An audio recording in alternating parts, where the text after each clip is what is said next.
Hey guys, welcome back to VW Family Farm, and I'm Andrea. Thanks for joining me today. And today's video, Natalie over at Hey It's a Good Life tagged us in if I could snap my fingers. So that's what I'm going to talk to you about today, is if I could snap my fingers, what would I have done in the snap of a finger on this homestead?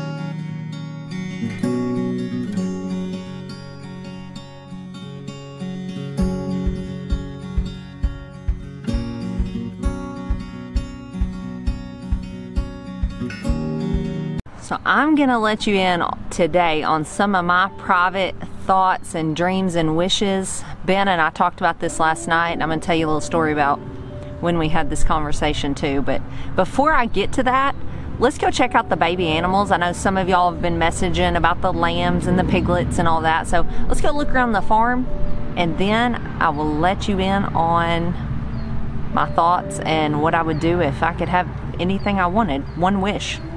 Let's go. First off, there's cows everywhere, and it's windy again. I've told y'all it's windy like every day, but there's cows bawling everywhere. The kids and I this morning have had to move all the cows around because it's time for us to worm our cows and get them ready for the spring pastures and stuff. So we had to move my milk cows out of their pasture, get all the beef cows into the milk cows pasture, because that's the only pasture right now that has a corral in it, all while Ben's at work, so that it's ready when he gets home and we can start running them through the head chute and all that. You gotta make hay while the sun shines, as they say. So we've already done all that. They've done their schoolwork. I've ran up and down the driveway for 20 minutes. Let's see what else. We've done a ton of stuff and it's only noon. So I'm gonna show you, there's cows everywhere.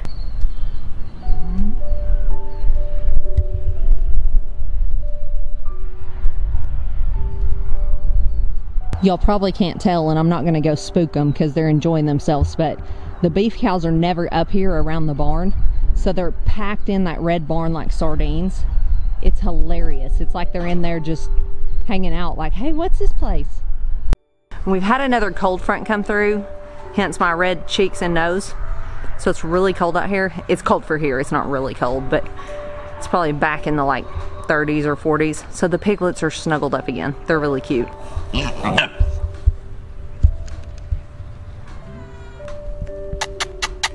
Psst, psst, psst, psst.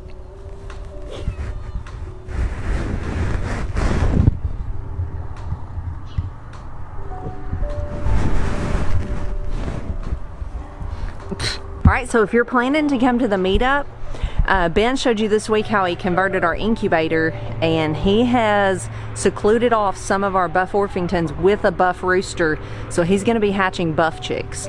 I don't think he's taking orders. I'll just throw that out there just because we have no idea how many we're going to have. So, but there's a great possibility we might have some chicks at the meetup, the shindig. I keep calling it the meetup, the shindig.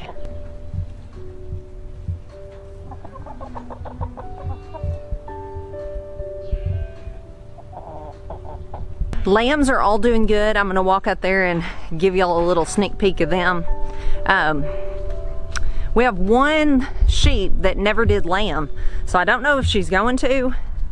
She probably will have to go if she doesn't, just because if animals don't breed back, is what we call it here on the farm, we just can't afford to feed a bunch of pets. So, but I'm hoping maybe she's just a little later than the others. And we've got the two goats left. They're still left a kid this spring. Our goats breed in the spring and the fall. So we had kids back in August. So I'm hoping that probably just put them a little bit behind the sheep. Because about the time the goats were kidding, the sheep got put in with the ram. So obviously the goats are gonna be a little bit behind, but I'll show you them too. Then I'm gonna duck in the greenhouse because it's freezing.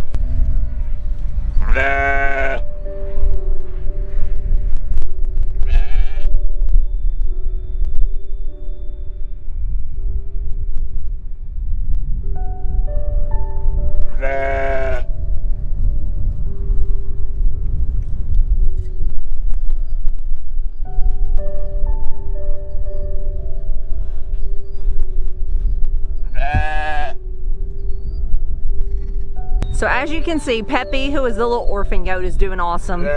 Mom took right to her. It took 4 days, I think, so we were getting doubtful, but I'm gonna show you these other two over in this other pen. Y'all are so pretty.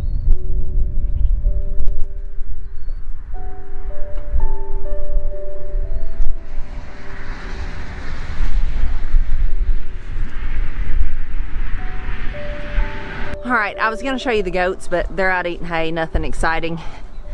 I'll show you this pig though. They're going to freezer camp this weekend, along with Jess and Jeremiah's pig over at Roots and Refuge. Actually, I take that back, it's next weekend, but they're big. What are you saying?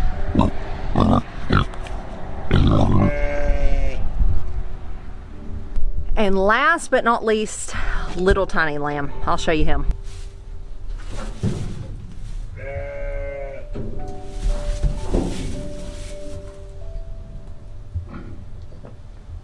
He's still tiny and very, very, very shy. All right, so there's a few updates on the animals, and now to get to this question about what I would do if I could snap my fingers. So last night Ben and I were talking about this, and he told me that Natalie had tagged us, and I said, oh, that's a cool one. And I knew immediately what my answer would be. And I said, well, here's what I would say. And I got interrupted. We were just talking about other things, and Ben started telling me that he jokingly sent back to her and told her that if he could snap his fingers and have $10 million, that'd be awesome. And I never got to say what I was thinking. And so a little bit later in the conversation, I said, well, I was going to tell you what I was thinking. And we got interrupted, and he said, oh, well, I didn't mean to like ignore you, but I already know your answer. I said, you do? What do you think it is? And he told me, and it was exactly my answer, which I thought was funny because we've been married 20 years this year, and we do just know what each other's thinking most of the time. And that's sometimes good and sometimes bad, because sometimes I get aggravated at him. I'm like, I know what you're thinking. May as well say it. And he's the same way. Like, we just can read each other's minds at this point. But he was exactly right in what he said. So if I could snap my fingers and have something on this farm, I was thinking this morning about all the things I didn't choose. And why didn't I? Why wouldn't I choose $1 million? Why wouldn't I choose all these projects to get done? Because let's be honest, some of the projects around a farm and a homestead are hard and they're stressful. And if you're a planner like me and you start planning the project out, it looks near impossible and overwhelming. But I wouldn't choose to have all those done, because those are what I thrive on. Having something hard in front of me and then completing it. I've told y'all before, I didn't used to be a hard worker, but I've developed into one. And Ben and I were talking not too long ago about how and why did that happen? Why does someone become a hard worker? And he said he thinks, and I think he's mostly right on this, that once you have something big in front of you and you accomplish it, that feels awesome. That feels great. Like, you feel a sense of accomplishment is what he called it. And I think he's right. And then that just fuels you on to the next project. And then that first project that was so hard and you thought, I'm glad that's done, I'm never doing that again. Eventually you circle back and you think, I could do that again. So I don't think I would take away all the hard projects, because I enjoy those. We enjoy working. I wouldn't want $10 million or whatever to where we never had to work again, because we like to work. Work is good for the body and the soul, in my opinion. What I would choose though is to have enough work here on our farm, homestead, ranch, whatever you want to call it, that Ben could work here, that we could work together. Instead of him going every day out into the rat race and spending hours away from home while the kids and I are here doing the work here, which we love, I'd choose for him to be here with us. And if we're snapping our finger, let's go a little bit further. I'd like for us to have enough cattle, whatever. Really, my dream is a cattle farm. It always has been, like hundreds of cows.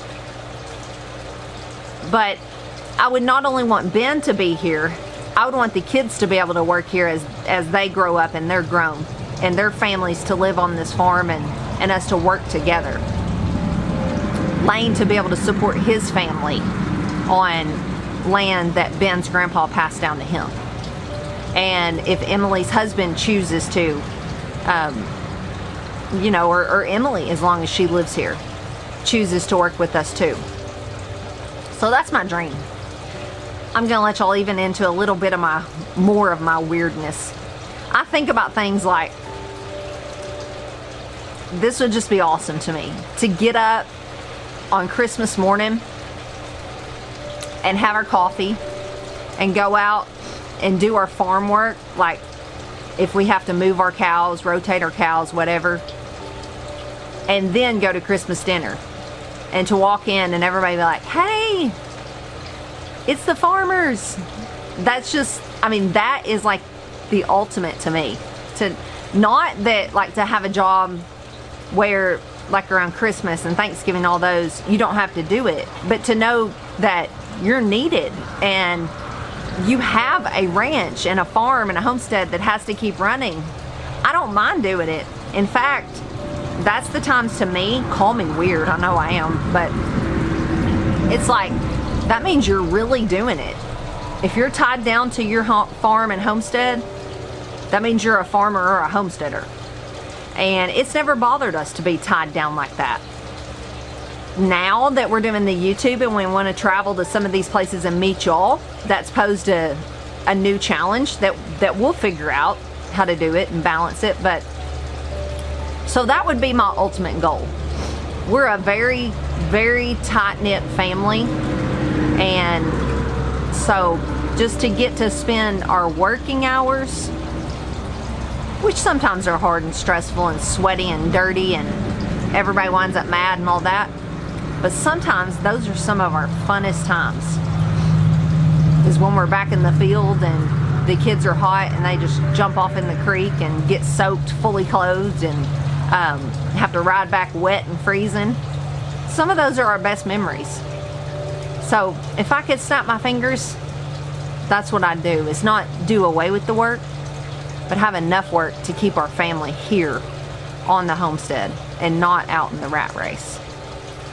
So if you haven't done this tag and you want to, join in. I honestly cannot tell you where this tag came from originally, who started this.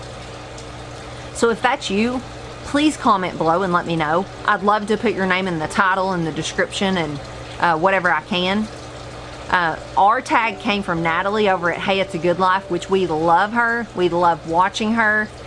We've learned a lot from her on YouTube hacks. I was going through every video looking for new comments basically, until I watched some of her videos about going to the community tab on Creator Studio. Who knew? Not me. I'm not very techie. I know some people say that and they really are. They're like, I'm not techie. I'm really not techie, and I don't really even want to be.